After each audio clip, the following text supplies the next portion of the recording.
kids who basically were looking for someone to listen to their tapes, and I said, fine.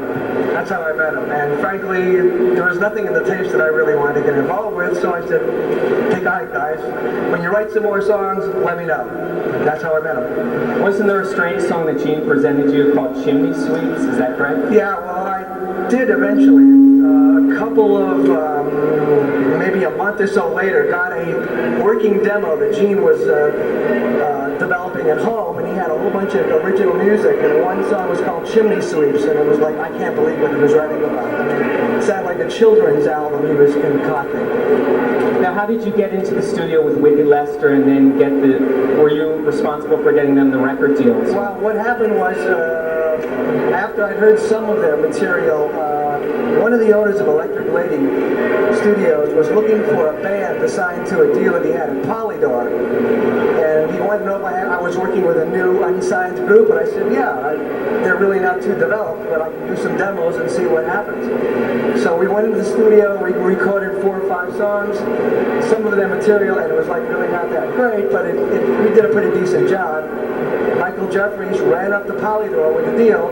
Polydor didn't want the band, so he returned them back to me, and we didn't get the deal. So outside of that, we kept working on new material, and I got outside material from both Screen Gems and from Famous Music. Recorded some pretty decent demos with that, and I went up to my friend Billy Michelle, who was one of the assistants up at Famous Music, and he took the tape over to Clive Davis and to Don Ellis, Tom Warman, and let's see, Ron Luxembourg, and they loved the group, and that was the birth of Wicked Lester. Ron, you were the lead guitarist in Wicked Lester. What do you remember about the band? What are some of your fonder memories of working with Gene and Stanley? Basically, it was just a lot of fun. No head games. Just goofing around and recording. You know, just a lot of fun. What are some of your favorite tracks that you got to play on the record? I like mostly all of them. You know, now that I listen to it, after 22 years.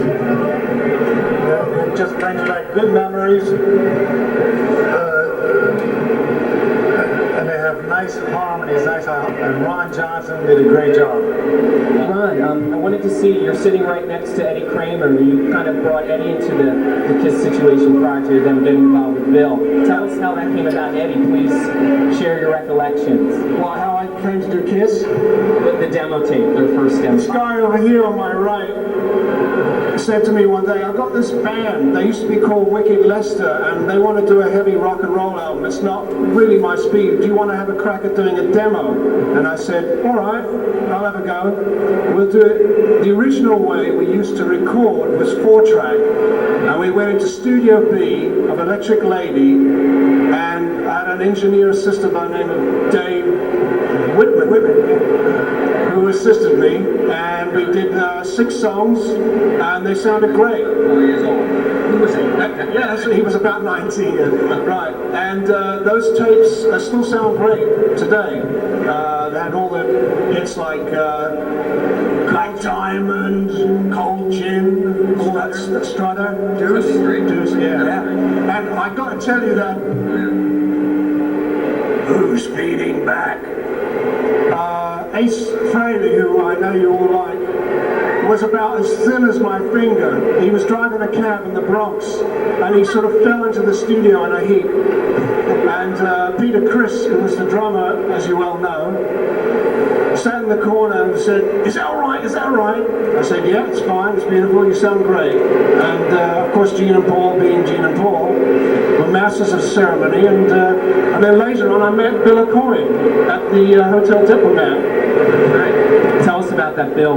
That was the first time you ever saw KISS. Yeah, I met KISS because I was doing a television show, and thank you. I was doing a television show called Flipside. It was on NBC. It was Saturday mornings, and I kept getting these little handwritten notes from this group called KISS, and they said, "Please come and see me. Please come and see me." And I wasn't really that interested in managing at that time, although I always thought I would at some point. But after doing 13 weeks of the show for the network, and the network were beating me up every week because they wanted me to get Barbra Streisand and Frank Sinatra.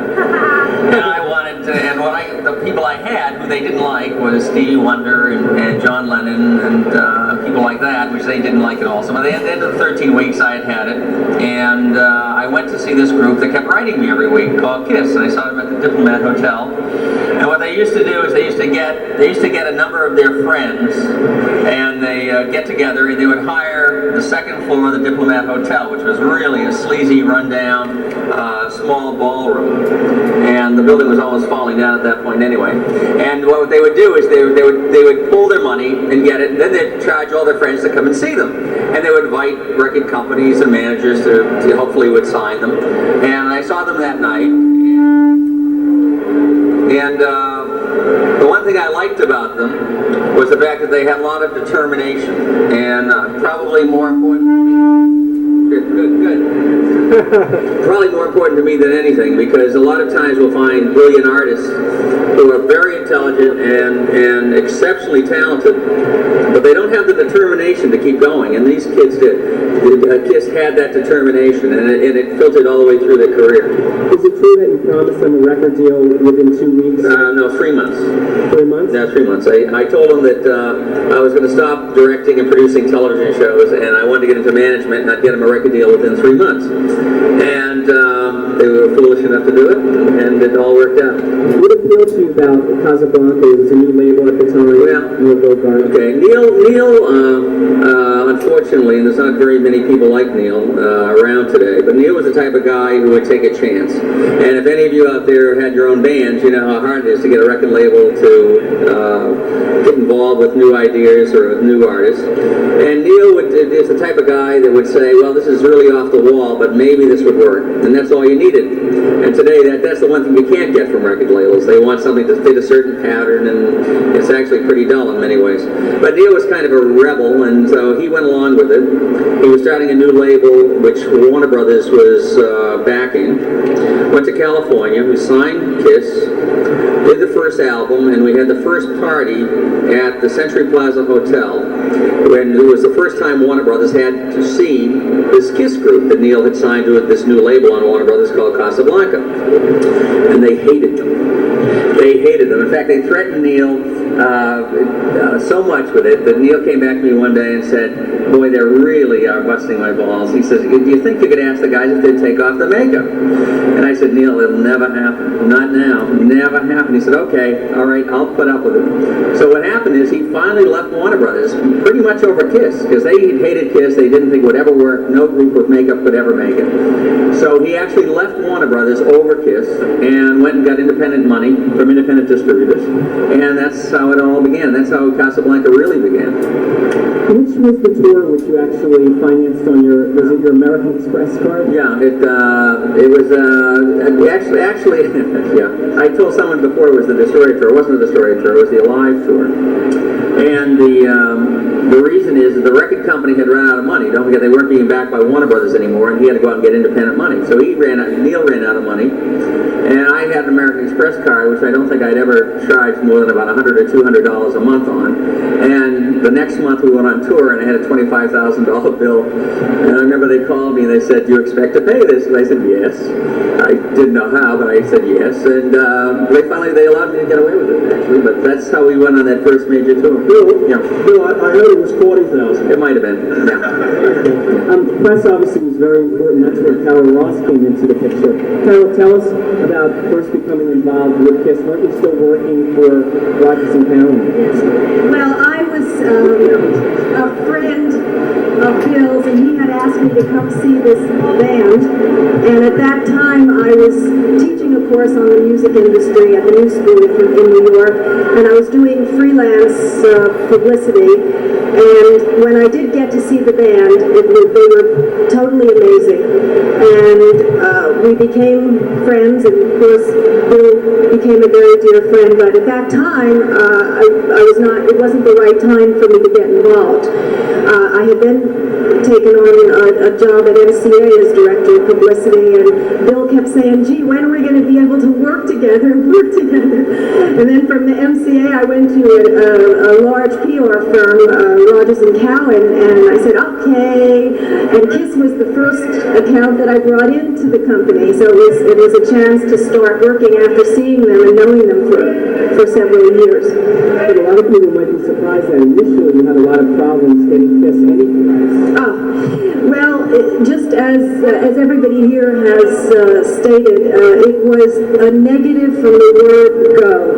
And we knew we had an upcoming, but Bill made a point to say that these guys were willing to do whatever they had to do, and they were great to work with. They were easy, they were professional, they were determined, and we felt that, okay, that with that kind of determination, we'll make it happen. It may not be in 3 months, it may not be in 6 months, it may not be a year, but it's going to happen. And I remember when I would be calling the press, I used to hold the phone away from my ear because the press would laugh. They'd say, KISS, you got to be crazy, and they'd laugh, and I'd hold on, and under my breath I was saying, you just wait, someday you're going to be calling me. And we worked very hard. We came up with wonderful promotions. That was the beauty of working with this band, and of course with Bill, because there was what we call the creative roundtable, and everyone participated, and wonderful ideas came up. No one made a decision before it was very well thought out, and the group was a part of it. And we came up with ideas. We knew that everything we had to do with KISS had to be special. It was not just another band. It was not going to be just another concert or another press party, or everything we wanted to be special. Fantastic. Alive was the record that really pushed KISS over the top, and that's where Eddie came into the picture again. Eddie, I wanted you to talk a little about recording that record, and a lot of people are curious how much of it was not alive, how much was... Just tell Bill Coyne to stop laughing, will you? I'll tell the truth. If he bends the truth, I'll tell you the truth. How did we do that album? With mirrors? No, just kidding. They were balls. Actually, the story, from my personal point of view, what happened to me, I got a phone call one night, and it was, I don't you don't know this, but Neil called me and said, do you want to do this KISS album? And I said, well, let me think about it, because sitting on my desk was a tape from a band called Boston. And I said, well, I don't know. Let me see, Boston. I called the guy up, Tom Schultz from Boston, and said, hey, your tape is brilliant. I can't add anything to it. Just put it out the way it is. And I said, I'm going to do KISS because that's a challenge. I want that challenge. I live for challenges. I'm crazy, but that's the way it is. And we started recording in very strange places like Wildwood, New Jersey. And I can tell you guys a little story. We were recording in this funky little club. I don't know if Bill Coyne remembers this, but there was no PA system. And the promoter sent out his gang of assistants, and they stole scaffolding from a local building site and put it up in the hall as the crowd was coming in. And I seem to remember there was a little scene in the dressing room where there was a question of money. And I think there was going to be a riot of several thousand fans if Bill didn't get his cash right then. So that's how that album was put together, over many concerts and many hours. It was a lot of fun. The one